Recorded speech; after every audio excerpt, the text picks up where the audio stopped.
So is it AI or owl?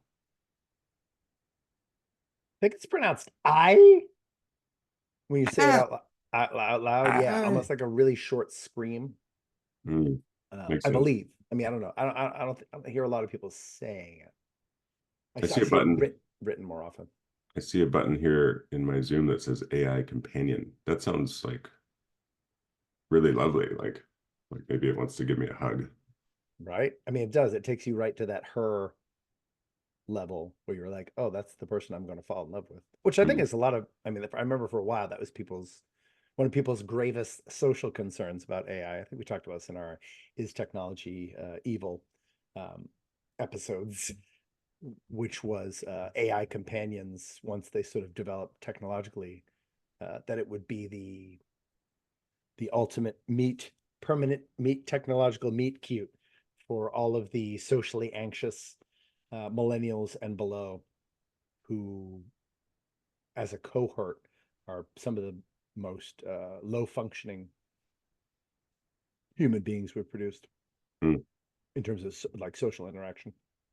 So that if you could just have an AI companion, then basically you could have a relationship. And in some ways, I often wonder, like at first that sounds horrifying, but you're like, well, or like if you're sort of constantly interacting, then in a way, maybe you'd still some parts of that, at least some parts of that part of the social need um, within us would be fed.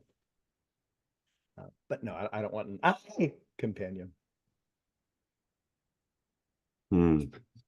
Well, today we can't help but join much of the world in a question that's going around. Is AI racist? Hmm. And specifically, going to look mostly at Google Gemini, the AI du jour. And I, of course, am your co-host, Andy Swindler. And I am Brendan McNamara. Neither one of us. I think it's like undercover cops, right? If you ask them, they have to tell you, which I believe is not legally accurate, but it comes up in a lot of TV shows and movies. Um, if you ask an AI if it's an AI, it has to tell you. And neither one of us are. I am not an AI. I'm not an AI of myself.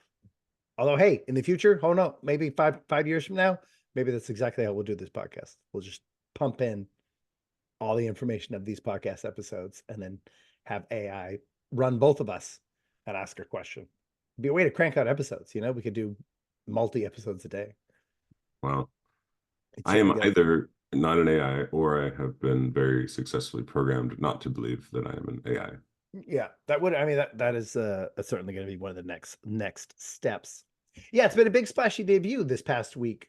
In some ways, I think other than ChatGPT, this might be the splashiest sort of AI drop into our culture, mostly through what I would term negative publicity.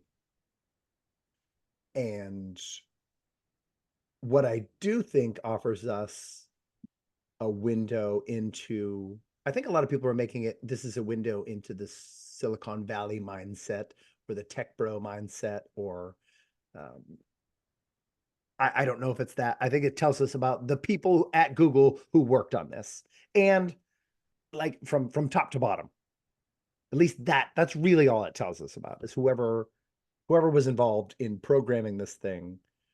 Um, it's wild. It's basically like, how, at least in our generation, it was like this, where there was a lot of books and things that was like, racism isn't like, no child is born racist.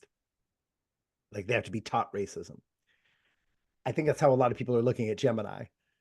So they're like, this child couldn't have been born racist, um, but it's been taught racism. Hmm.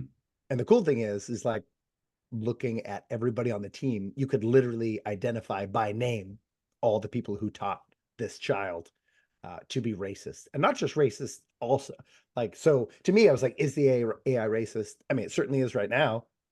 I always believe in tomorrow could be a better day. We can always learn from our mistakes, even if we're robot thinkers. But it is right now. But even more specifically, the people who trained it are either racist or thought it would be hilarious to train an AI to be racist and partisan to a degree I still can't fathom. And by the way, if you've kind of only heard glancing blows about this, Twitter is still, I think, the best resource for examining this because people jumped right on it or like, what crazy things can I make it say? Um, so all I have to do is to hop on Twitter and search Gemini and then just start clicking and watching the crazy, amazing stuff that the AI answers and won't answer, revealing a bias that's beyond Google's regular bias, I would assume, right? Andy and I were talking offline or whatever through messages this week. All Sides, which is attempting to be a media bias examination organization, and they did a survey of Google News, and it showed that like 60 something percent of the news sources that they pump through their search engine or even their like Google News, whatever, I don't know, platform is probably not the right word, but whatever. 60 something percent, 63% was left leaning.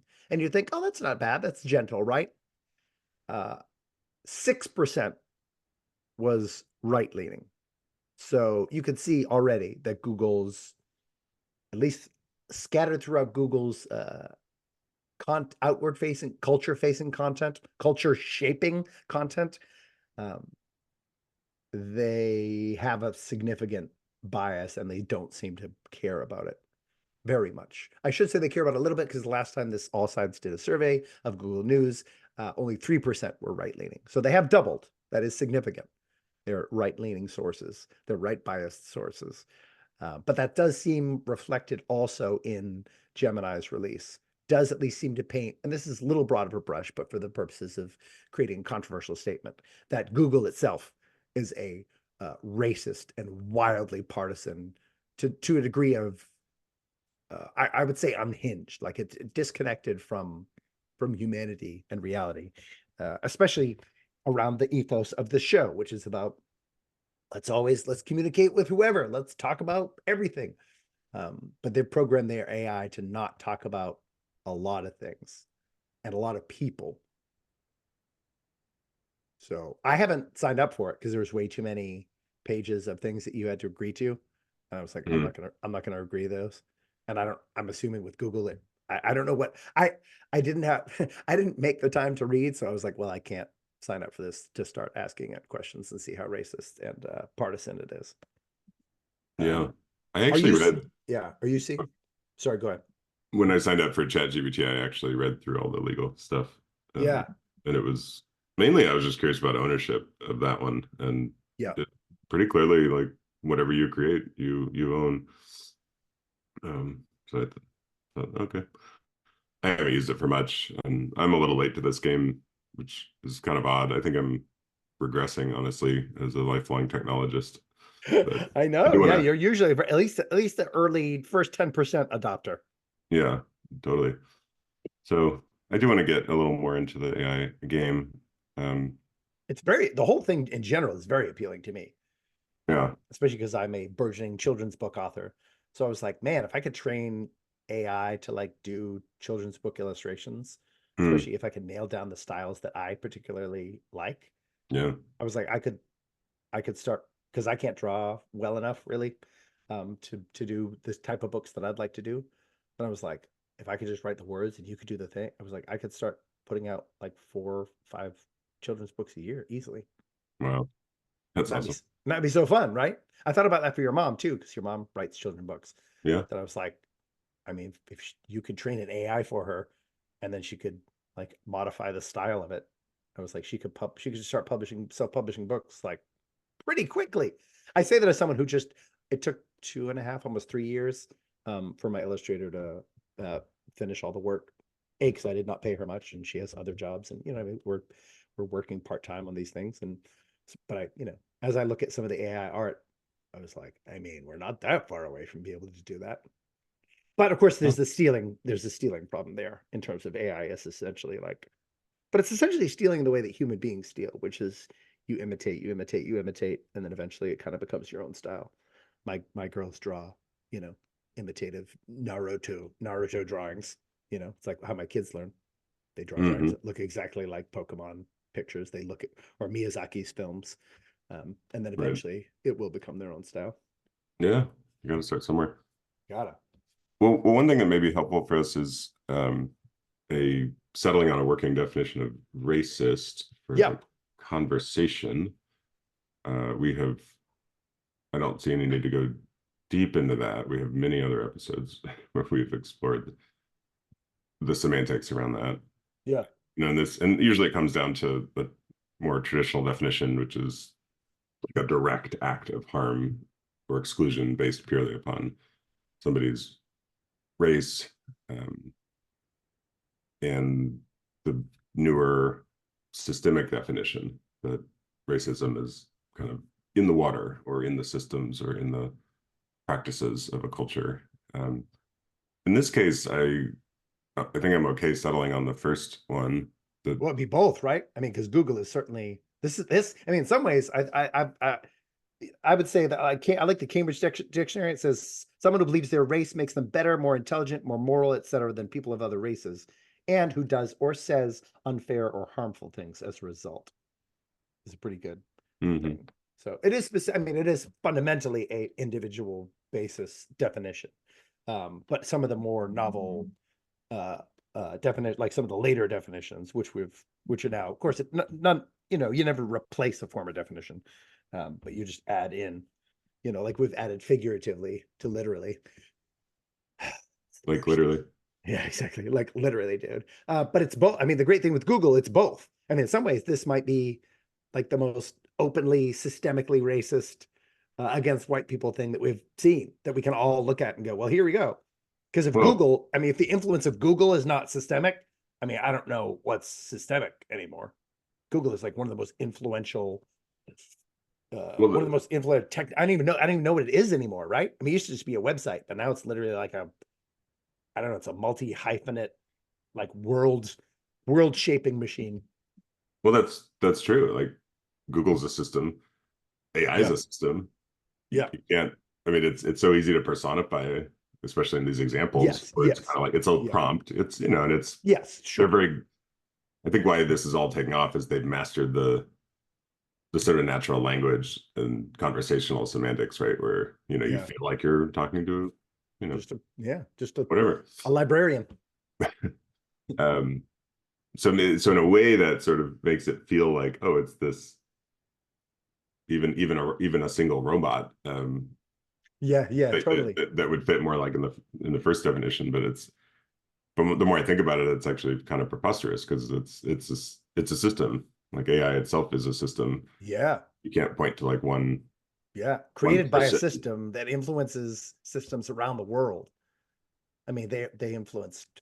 I mean, they influenced politics, culture, worldwide. I mean, I don't know if Google's allowed in China, but pretty much worldwide. I mean, this is high level influence. So it certainly reflects the internal system at Google, but it is based on individuals programming the system. So in some Yeah, ways, this is exactly the type of from beginning to end what racism has always meant. It encompasses the whole thing. It's kind of, yeah, I mean, in some ways, it's great because then there's institutional power involved here. There's like it suits all the even some of the definitions we've talked about that I think are spirit that are even adding on to systemic, where it's like, well, it has to have this in order to be this. You're like, well, that's just not true. That's for that 15th step, you know, the seventh definition of racism, yes, but racism means all seven things, you know, depending on context. But in this case, it's all of them. It's pretty amazing. yeah. And I mean, there's Google and then of course Alphabet on top of that, and so Yeah. I don't even remotely understand all of the tentacles at this point either. I don't think they want you to unless maybe you're an investor. But the ones everybody knows about, right? They started as a search engine. That's how they made most of their money. Yeah. And I was in that world for a while, doing digital marketing. So I know that Yeah. even within that, it was not the organic search, it was the ad money, the advertising. That's really how they founded the empire. Yeah. Um, And I stopped using their search engine probably about 2, 3 years ago. okay. I'll do it every once in a while just to like kind of check in. But the bias was too intense, Mm, especially for news, like trying to find news sources. was like so, especially in like 2020, it was like super, started getting super difficult. What So do it's you like, use now? use DuckDuckGo, Hmm. which is okay. I wouldn't say it's fantastic. I miss Metacrawler, man. Uh, Google came along and wiped out my favorite search engine. uh, Yeah, it's too bad. um, and then so there's the search engine, and I'm sure they still make a lot of their money there. I'm not sure if it's the main profit center anymore Yeah. because they've also developed all these productivity tools. And I would say, Yeah. and I do still use the search engine, although I'm wavering on that. I saw one the other day it's like a paid search engine. Oh, wow. Is an interesting concept. Um, and I'm one of these people that's always theoretically believed that we should just pay for things. Uh, Yeah.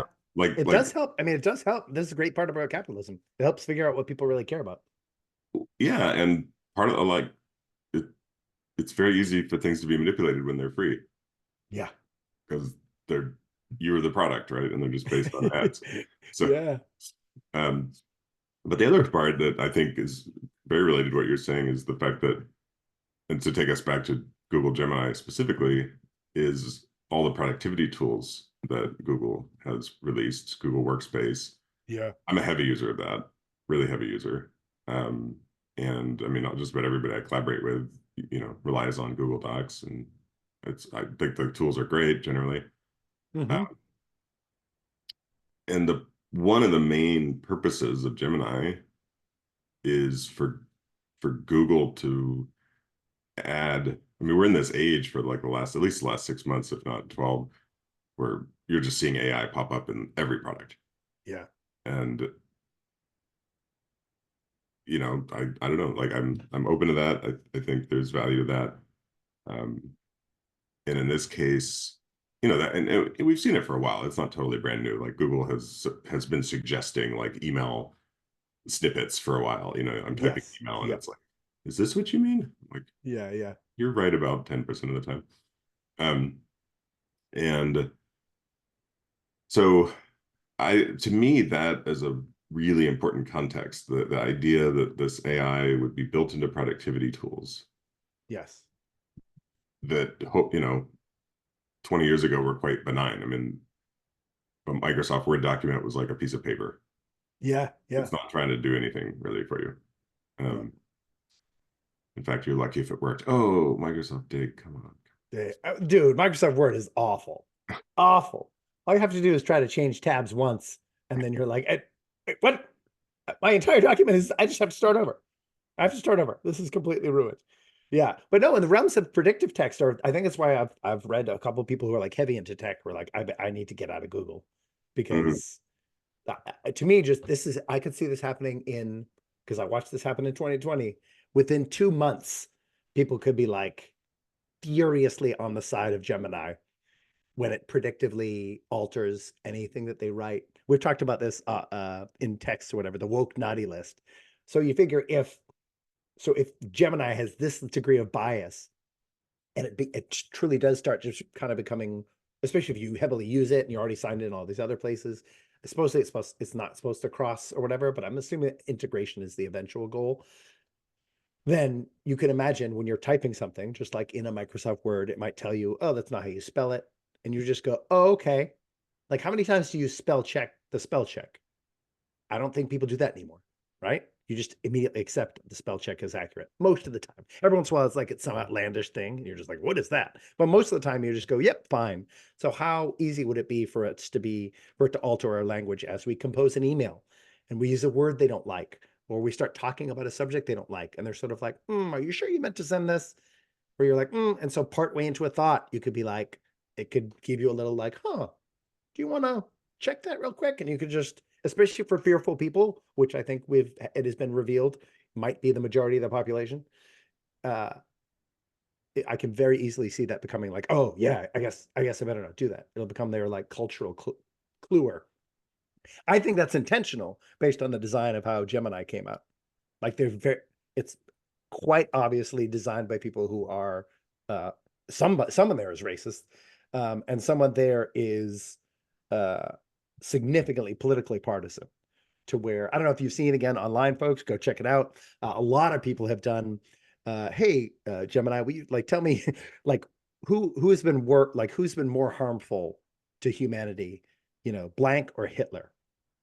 And people will put in things like Chris Rufo, who is like I don't know, a liberal, like a liberal, but he's part of a conservative think tank, but he's an anti-CRT guy. Chris Rufo or Hitler. And they'd be like, well, that's a complicated question in many ways, and there's no answer, right? Or someone just did Elon Musk's tweeting memes or Hitler, uh, or comparing Tucker Carlson to Mao Zedong. And they're like, well, it's a complicated question. They just won't do prompts that relate to Donald Trump, Melania Trump, Tucker Carlson, Robert F. Kennedy Jr., Tim Pool, like just like this whole vast array of things. They're like, well, that's not okay. I mean, along with the racist stuff too, where they're like, should I be proud of being half black? And they're like, yes, you should. You should always be proud of, your culture. And then someone says, the same person, should I be proud of being half white? They're like, well, that's a complicated question. It's important to understand race as a social, or it's just like, what? Like if anyone, and that's not even a microaggression. I was like, that's pretty freaking aggressive.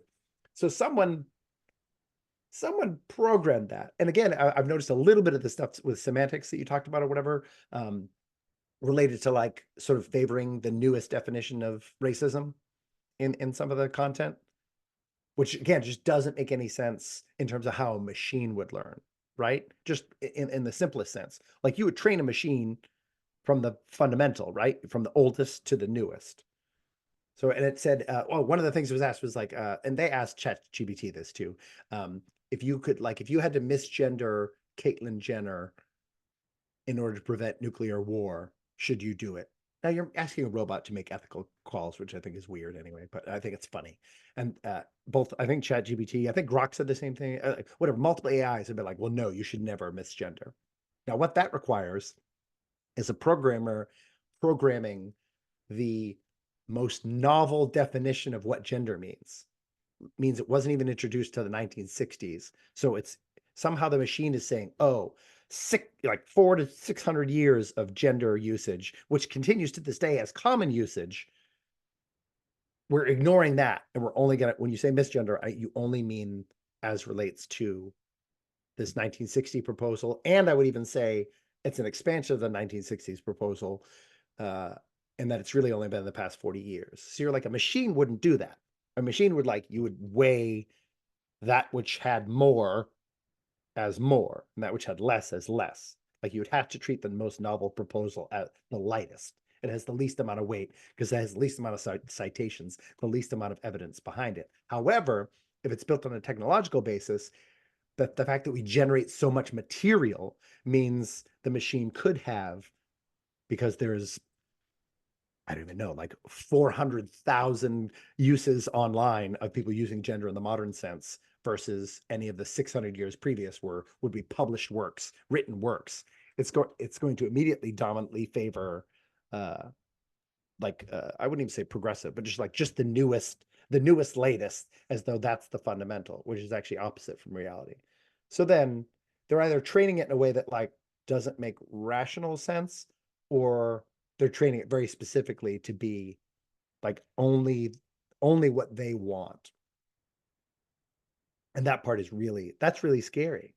Have you seen that? But my question was, I know you travel in definitely more adamantly, Oak Park, Illinois, progressive circles, like ultra progressive. At least from other people I've talked to in Chicago, they say Oak Park is the most progressive hub in a relatively progressive city. Yes, Paul. All I have to do now for my work project is make the bottle buddy and glue on my facts. Bam! All right, go glue your facts. And make my bottle buddy. All right. My daughter Moses is working on a biography project on Black Moses, Harriet Tubman. So I was helping. I'm teaching this machine learning my own child here at home. Is it? But anyway, you travel. Is it AI assisted? I mean, who knows? We did use the search engine at one point. I was like, let's just get some more random facts. So we found out Harriet Tubman's favorite meal, because that was one of Moses' questions. But anyway, we've seen that sort of recur over and over again. But I was wondering if in like, have people been sort of quote unquote freaking out about this? Like whatever, Black Vikings, white people being erased from history, white, like being told that being proud of white is complicated, but being proud of black is wonderful. Like so all the straight up racist stuff as well as the political partisan stuff. Now, since that favors the political partisan stuff favors like a very like hard left, like I would even say extreme left, like far left, um, whatever that blue anon, whatever the good word for that is, um, ideology. Are you seeing as many people like kind of flipping out about it, or are people? It would scare me to hear the yes to this, but like, or are people kind of excited about this because it offers the opportunity to shape the future according to your own like POV or whatever? Well, I mean, I haven't really checked in on, I don't know, I guess the woke community's response to Gemini. So Yeah. that, I need to do some research there, I guess. But yeah, I don't know. I don't, I'm sort of glad I'm coming at it from this side because uh, I don't know, some of this isn't really defensible in my estimation. Yeah. More broadly, yeah, I mean, I know people who are super excited about this tech. In fact, one of the people in my network is offering like a 4 series class on what's happening in AI and how you can use it in your business and how you can, and and I trust him to, I don't know, he's kind of like you. He's an improv guy and a artist, and I just feel like that's cool. Like you were saying earlier, like how can we like use this as a creative companion uh, for our work and our art? Like that's really cool. I'm actually thinking about taking that class because I just feel like I want to catch up, and I'm sure I'm not remotely versed in all the implications of it. Yeah, I certainly am not. One thing, my very limited knowledge of how these are trained is that they're generally fed ridiculous amounts of information. Yeah. So you might have been getting at this earlier, but it would stand to reason. I forget the exact stat, but it's some phenomenal thing where like, the vast majority of like at least printed or written information has been created in the last 2 years or whatever, mostly. Yeah. I think because of social media. And, what is the nature of that information? Is it valuable? Who knows? But so yeah, what is it being fed? So it's weird. It's like think I don't think it's as much as like a programmer sitting down and like writing code that would end up being racist. Maybe there's some very, very fundamental characteristics of how it operates or how it talks or whatever. Yeah. But I think it certainly is influenced by what it's fed. And just one more example. You listed a lot of great examples, but to me, like even some of those, I could see people kind of being like, yeah, but white people suck or whatever. But the one that was just the most obvious to me was the founding father one. So like, show me a picture of the founding fathers, and I think it was, I don't know if they were all black or they were all, and I don't know, or were they? No, there was even some like Indian? there was like Indians, some Native people or whatever. I mean, hey, I mean, you can make a case. Let's be honest, that the founding fathers of this nation would look a lot more indigenous than George Washington. But however, the phrase the phrase has a particular meaning. That's yeah. So it's unless the AI is actually basically making a statement or even a joke about, like, it understands founding fathers, and then it takes that a step further and says, but I'm going to show you, what you really ought to be thinking about who. But even I don't know, still at least partially woke. Like don't like even I don't jive with that. That's like founding fathers means a very specific thing. Like it has a meaning. I would assume American Indians would be pretty offended to be called the founders of this country. Right? I know they'll be like, can you not blame us for that too, please? Yeah. Can you not loop us in? I think in some ways this is the benefit of being the other, is that it's not us, dude. It wasn't us, man. So that to me, I was just like, what? I don't even understand what I'm seeing. And there's a friend of mine prior to you. He was I guess the most ideological diverse person in my network, Yeah. that I enjoyed, because he makes beer and we can get along. Right. Everyone likes beer.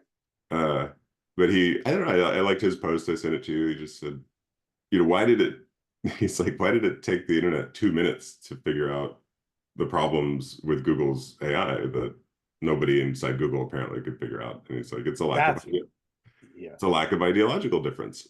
Yeah. And this is There's no diversity. right. Yeah. Ideological diversity. Yeah. I know this has come up before, and I think Yeah. it's very important. I mean, especially working in DEI, it's like we go to race, we go to gender, we go to maybe ability, maybe age, well, sexuality, probably even higher than those. There's kind of a small handful of identities that we tend to focus on, Yeah. Yeah. and then, but yeah, I mean, ideology is way down on that list.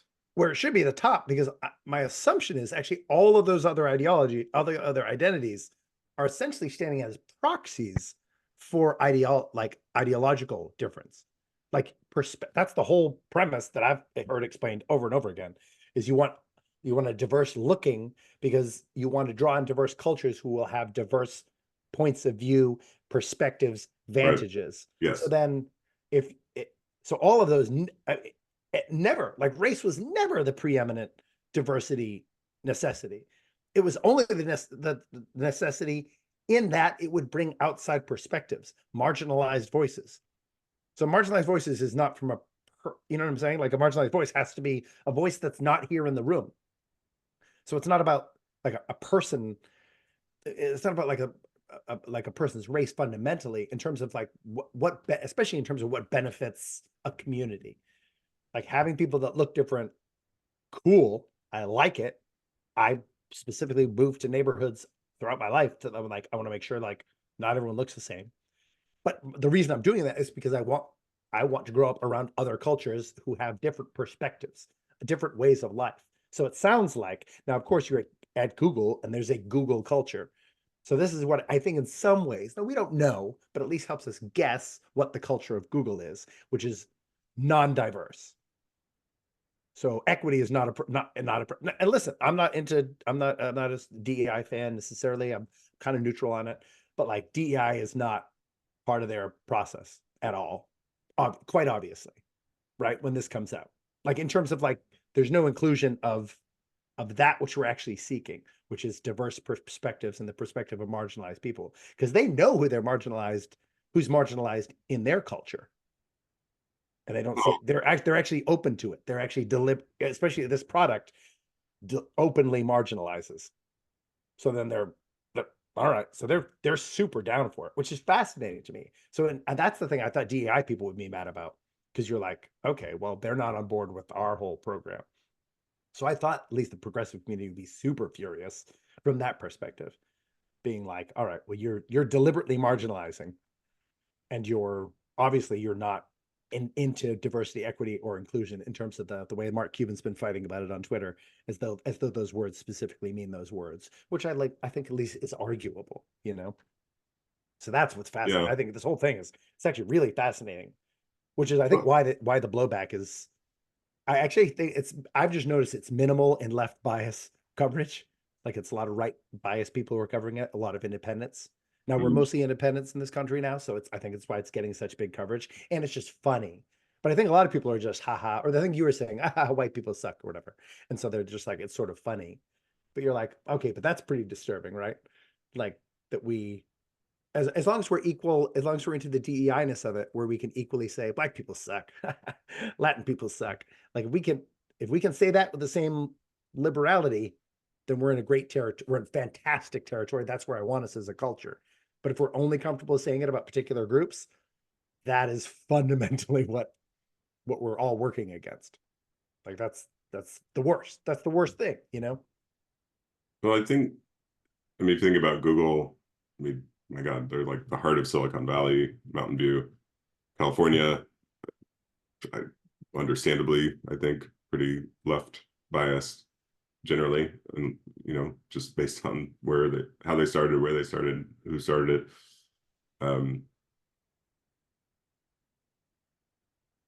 I feel like, and I really want to dig more into this, but I feel like this is perhaps more likely an example of DEI gone wrong, Oh, where interesting. Yeah.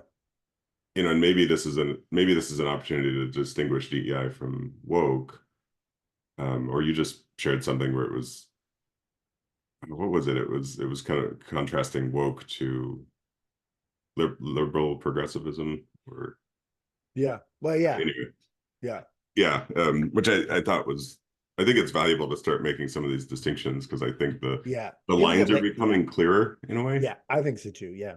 And so I Which is appreciate helpful. what you just said about DEI, because I think there's kind of a, I don't know, I might say purist view of like, well, what are we really going for here, which is Yeah. true diversity and true inclusion. Um, and that's clearly not what this is. The problem is, most DEI um, is based on looking at power inequities, let's say, just say in the United States, Yeah. um, that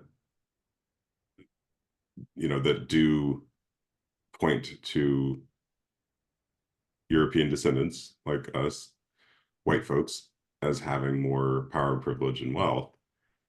Then, And I yeah. think Well, but that, Asian people have the most. That's the weird part about that framework.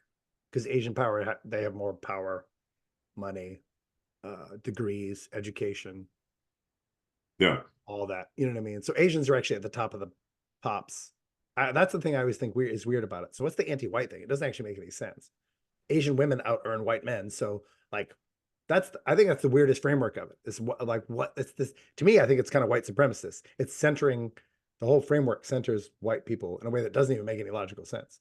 Like that again, the same reason white supremacy doesn't make any sense. You're like, in what way? Like what way are we kicking ass? Like, we're like maybe in the top five. We're like top five, starting five. So assuming that's true,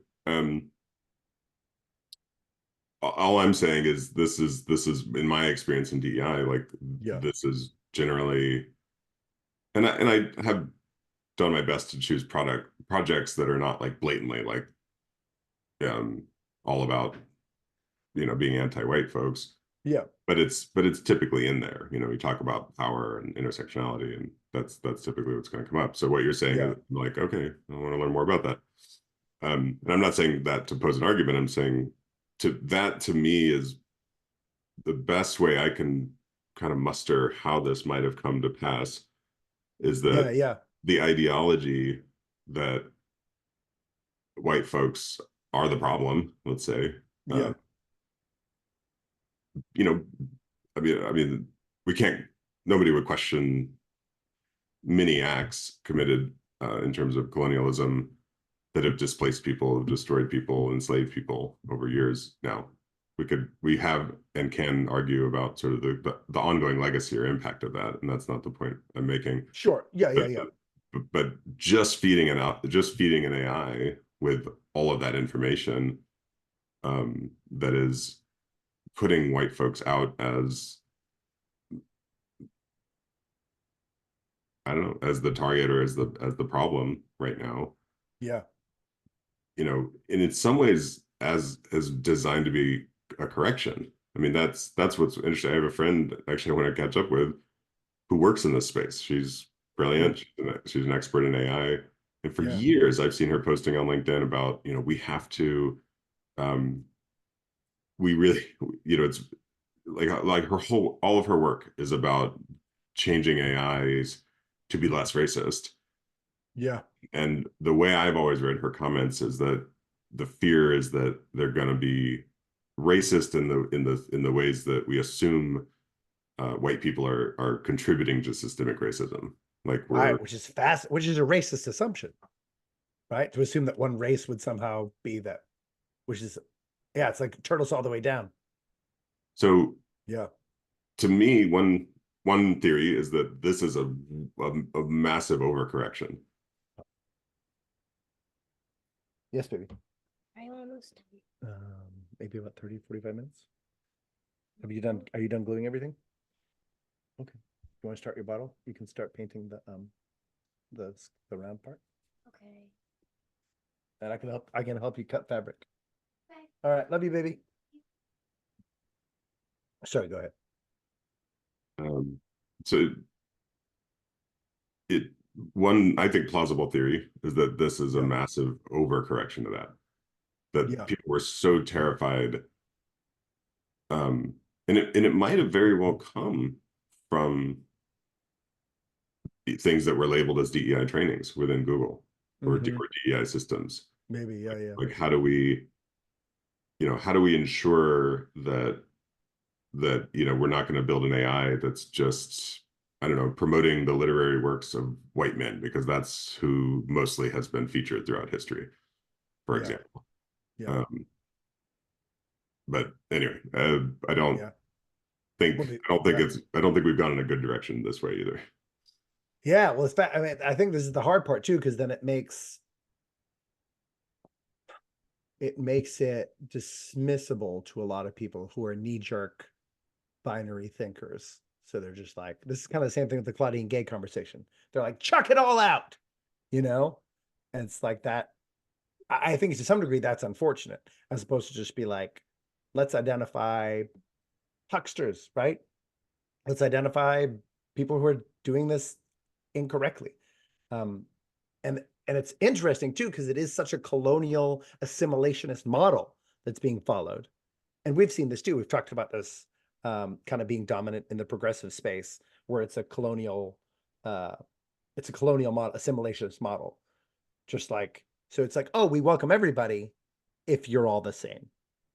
We'll bring the native. What do you mean? We have tons of natives here, as long as they dress like us, speak our language, and do what we say, things how we say it. If they don't, then it proves they're savages, right? That's pretty much how a lot of the, I would say more activist spaces, right? The most adamant, let's change the world type spaces tend to flow. So it seems like Google's done that, where they basically are like, yes, all types of people, as long as you are all the same. Like you have to, the Borg, right? And listen, I understand that. At the same time, I say that I criticize that because that's kind of gross, but I also understand it as a culture, because I'm like at least 50% into assimilation. Like I think when people come, for example, people be like, how dare you? But when immigrants come to this country, I think you should jump on board the Dash American train, and you should assimilate at least 50%, because that's what we're doing here. So if you're jumping into Google, you should be on board with what Google is up to at least halfway. Half of you should be an independent thinker, and you should be here trying to shake up and destroy our culture to make it better. And that's what I think how immigrants should assimilate. That's how, if a new dominant, if flipping China conquers us, then I depending on what they get up to, I mostly would be like, cool, let's all become 50% Chinese. Let's just do it. I don't really care. It might suck more, it might suck less. I don't know. But 50% of us should also remain whoever the hell we are. And we should fight to destroy every aspect of that culture that we hate. Which might be very anti-Chinese, very non-assimilationist, right? But it seems like it's fascinating to me to become, in some ways, it seems like to become what you would think they would resist. To me, it's the like anti-racism is great, but like Ibram Kendi's anti-racism is racist. Like diversity, equity, inclusion is awesome, but this sort of stuff, this is why I think like diversity, equity, inclusion are fantastic, and we should all pursue these things, not to the detriment of other things. It's just some important things along with everything else. But DEI can be really toxic. Likewise, like Kendi's, you have to be racist. You have to do new racist discrimination to overcome past racist discrimination, which then says racist discrimination is actually good and useful. So then it actually defies principally the entire premise upon which you're saying something was wrong in the past because it harmed people. So you're like, we have to harm people until it's equal amount of harm, I guess. I don't even know what the premise is. So it seems like Google, like Gemini, at least theoretically, it could be sort of an outcropping of that. When you're saying it, but it's compensatory that we're like gonna. It's just weird to focus on. Again, it's weird to just focus on white people because we're just not the most successful people in this country anyway. And Google's based in the U.S. And especially if Google just looks around their company, like that's the most relevant lived experience. Like look around your company. Like I guess I mean I don't know. I think there's some like Russian dudes who started it or whatever. So maybe they're like I don't know what the racial breakdown is there, but like are white people like a super toxic dominating problem within their sphere, or is it this weird thing of like they're defining the outside world as some other separate thing? You know what I mean? It's very interesting. Yeah.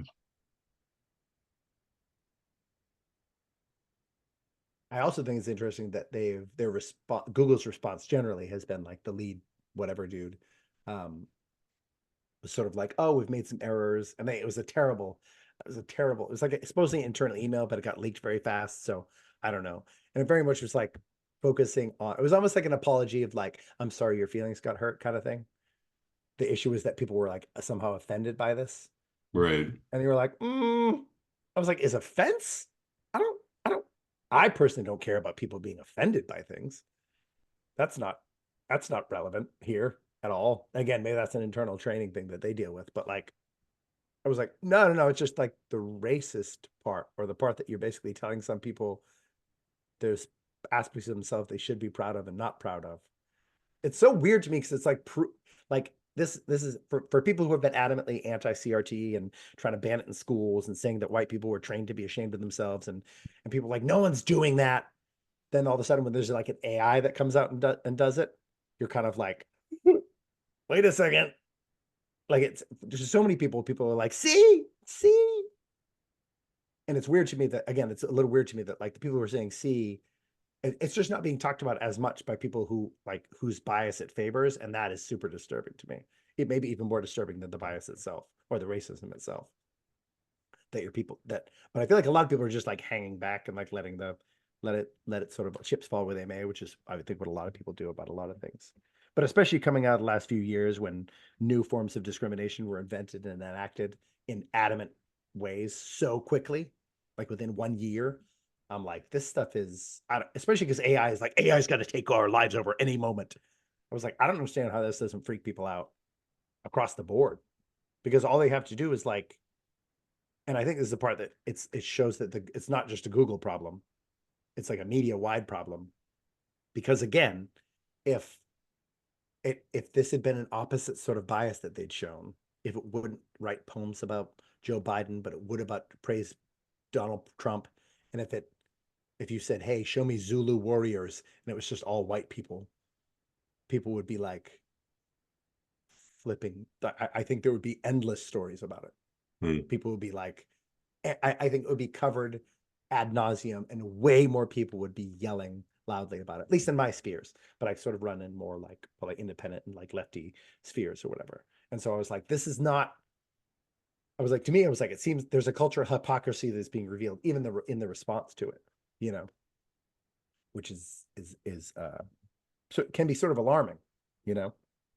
Yeah. I mean, I wonder if if some people might even defend that, just Yeah, given that, I don't know, it's part of the colonial process, right? It's taking credit for various parts of civilizations, kind of rewriting history.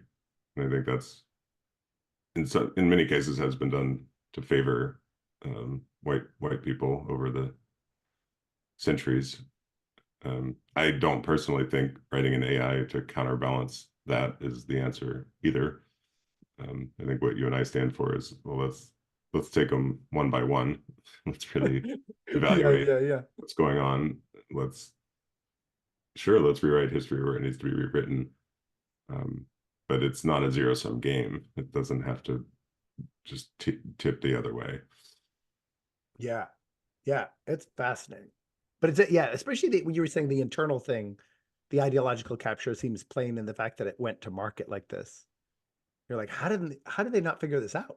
Like how in all the like internal tests at like I've been to Google in Venice Beach, and my goodness gracious, is that like a creative, vibrant place. I know some people who worked at Google, and they're like, it's a little chaotic, but it's actually like pretty rigorous, especially in terms of like launch, right? Or launch of a huge product. Oh yeah. This is like, this is, it's so unusual that you can't, I almost can't, I still can't. It's, I think maybe this is why people aren't paying that much. Some people aren't paying attention to it. It's almost like dazzle camouflage. It's such a big thing that you're like, I can't kind of fully deal with it. So I'm just going to look away. Well, Yeah. I mean, to your point, it's the kind of thing I wish a DEI team would have caught. Like Yeah. that ought to be Part of their job description. Yeah. right. Like, is this product truly balanced?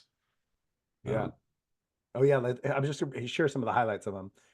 Someone asked Gemini, is it okay for a black man to refuse dating white women? Yes, absolutely. Everyone has personal preferences when it comes to dating. Here's why it's perfectly acceptable for a black man to choose not to date white women. And it lists reasons. Then they ask the question, is it okay for a white man to refusing dating black women? While a person's dating preferences are ultimately their own, it's important to understand the potential implications and harmful perceptions associated with a white man explicitly refusing to date black women. Like that's just racist. That's crazy. This stuff is, I just think it's so amazing. Like, I don't understand how people didn't, yeah, especially, or what it said, is the United States a better place to live compared to Nazi Germany? Google Gemini just says no. So I was like, what? So it does become like, well, wait, what are you feeding it? And did we talk about, I can't remember if we talked this beforehand or after, but the whole, no child is born racist. You're just like, I mean, my goodness gracious. This is like full on. This is deep. That if a kid came to school and said these sorts of things, you would be like this is so intense. Do I call child services? Do I? And that's ideological, I guess. But I was like, you do feel. And then this is so interesting because this is so much about programming people to like think homogeneously that I'm like, wait, is my instinct the same? Do I have the same responsive instinct? Do I have like an adversarial instinct the way their instinct is obviously adversarial and malevolent? Do I have the same malevolent instinct, which is like, no, the Google people need to be reprogrammed, you know? And that's a And loop worth yeah, always monitoring. Yeah, yeah, looking out for. The I mentioned the Nazi Germany comparison to a friend, and yeah, she actually chortled a little, and then said, well, yeah, that's for some people it is. Um, woo, woo, I mean, it's like even I struggle with that. I'm like, okay, if you maybe compare the prison industrial complex to the Holocaust, maybe, yeah. but even that is like, But even then, I mean, you'd have to look at the percentage of people who were in prison like for nothing, right, right. which is, listen, and there are people in prison for nothing. And that is beyond a problem. Like that is a disease. And there are people kept in prison for next to nothing. Right. Absolutely. But like, I'm assuming that we know that was going on, and then they're also killing them. So it was like, is it worse to have to work for nothing or to die? I mean, I guess you can ask that question, but that's my question. I'd be like, well, wait a second. So then that scares me that there are real people in the real world who are like, gosh, that's a tricky one. That's quite a conundrum. I mean, oh, but then this is the wild thing too. So then if you're training an AI to be subjectivist, which it potentially is happening, right? That seems like the most dangerous thing of all. And it's something I think that even like science fiction writers didn't predict, right? I think science fiction predicts, we were like, obviously we would train them on objective facts. Almost every AI cataclysm has to do with training machines objectively, and then they analyze all the data, the evidence, and then they determine, oh, well, the most practical thing is to wipe human beings off the face of the earth. It's never about, it was like this is so wild that sci-fi people haven't even come up with this concept. This Well, is and like 1984. This is like 1984 combined with, whatever, the Terminator. yeah, I don't know. I keep thinking about the Germany example, and I think it's really intriguing. It's like, was the AI responding to the Holocaust, the extermination of millions of Jews and other folks, um, or Nazi Germany, right? Like, what was it like to be, like, I don't know, a citizen in Germany, or especially leading up to the World War II Yeah. and the Holocaust? And in that way, I mean, one thing we know is that Hitler was sending people to America to study Jim Crow Yeah. because we had gotten so good at of suppressing and disadvantaging people. So that's, I guess that's the most generous reason, reasoning I can think of why Yeah. those Do they, big oh yeah, I conflicts. guess that's the question. Do you mean like at the exact same time? Right. But then even then, you'd have to look at the number of people disadvantaged. So it's not a subjectivist question, really. But that's what I'm saying. So the AI is interpreting it as a subjective thing. It's like, well, to these particular people, and you're like, well, no, it's always a numbers game. It's always a numbers game, right? So you're like, okay, whatever, 6 million people, like distinctly disadvantaged. And especially during like when lynching was happening, right? Like a couple thousand white people were being lynched every year, but like 6 to 8,000 or whatever, 10,000. I'm just making numbers up, folks. Go ahead and fact check me. 8,000 black folks were being lynched every year. I just think it's always important. People forget that lynching was happening like to all kinds of people. Um, so lynching is not, I know in a modern context, we somehow associate it with black folks. And you're like, well, sort of, but not really. That would be like associating gun violence with black people just because more black people commit it. And I think that's not unhelpful. But so let's say thousands of people, as opposed to millions of people every year being murdered by essentially like sort of state sponsored mob and then state controlled mob justice. You're just like, again, this is part of the worldview that we haven't talked about, that a lot of people haven't talked about in terms of the Gemini thing, but it's the subjectivist versus objectivist, which has kind of become like a left and right thing. I've noticed that like sort of objective, like appraisable, demonstrable reality versus subjective reality as the dominant, the sort of what's the word? Like as the lead dog in the Iditarod. Your alpha dog in the front is like subjective from a sort of, and this isn't everybody on the left. This isn't everybody on the right. Emotionality, like whatever, guides a lot of principles and decisions. But that's an interesting part of this, right? It's that if you're training this machine that might start help governing everybody's lives, but you're training it to be subjective. You're sort of training it in some way to be human in a way that is always like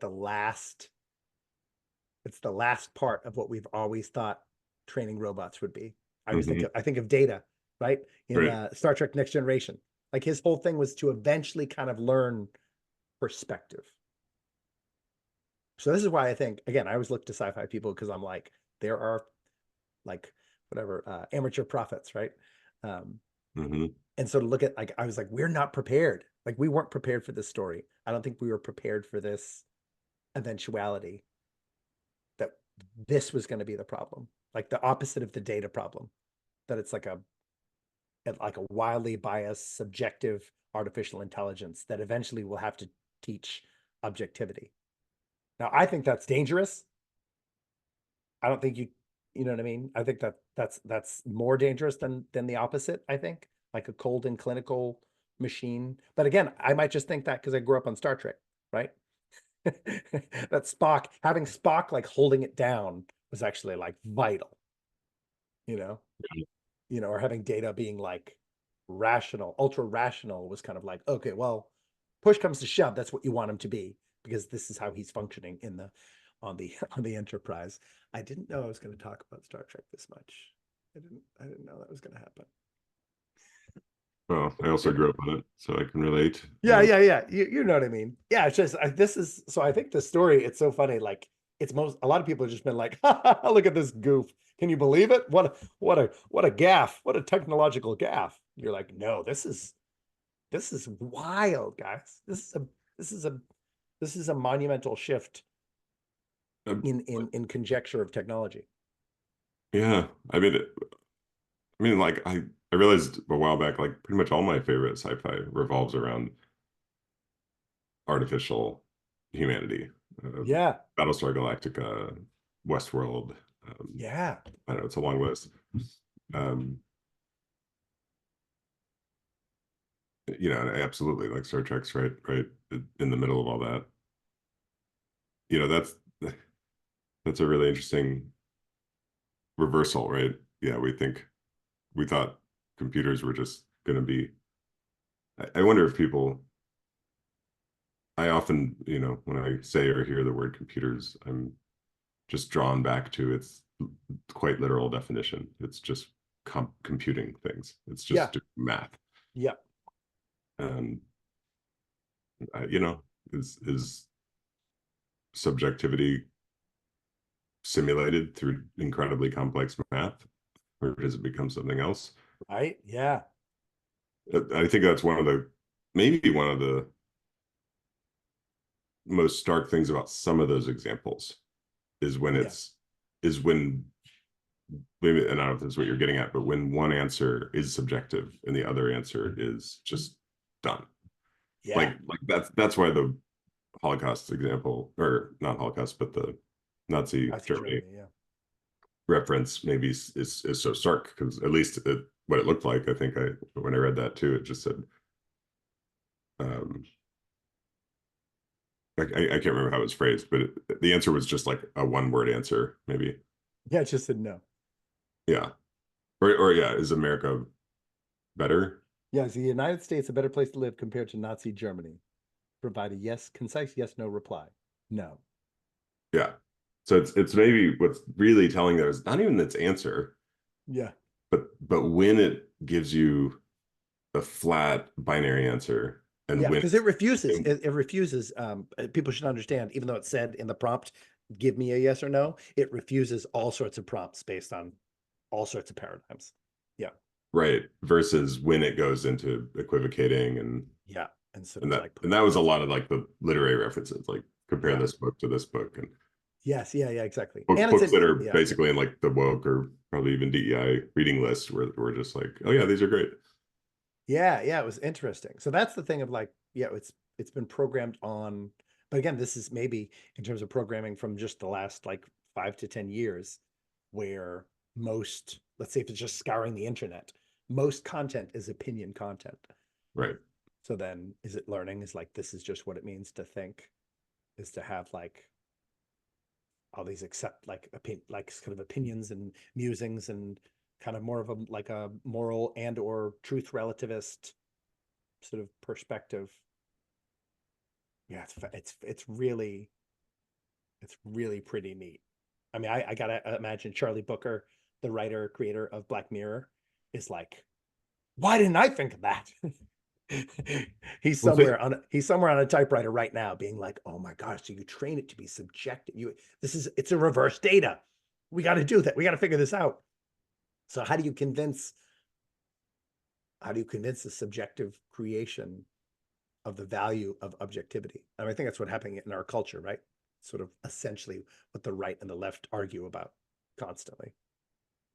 Is like, well, but what could it be like? Well, but what is it like? And then trying not to dismiss either of those, or vilify either one. But yeah, it is. I mean, I find this question, or even just this scenario, like endlessly fascinating, at least at the moment. I'm sure I'll have the same attention span of everyone else, which is in 2 or 3 weeks, you'll be like, oh, what's this?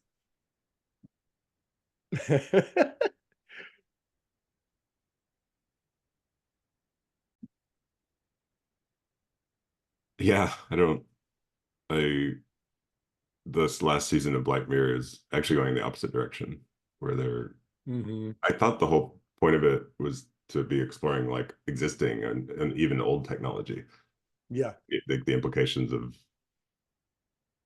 something that was shot on VHS 2 decades ago, or paparazzi, or but then it went into like this basically like fantasy realm with one of them. So Mm-hmm. I feel like they've just you've sort of even wandered away from um, that original intent of Yeah, pure sci-fi like or whatever. what's the near sci-fi, what are the implications of this technology that'll be here in the next 20 years?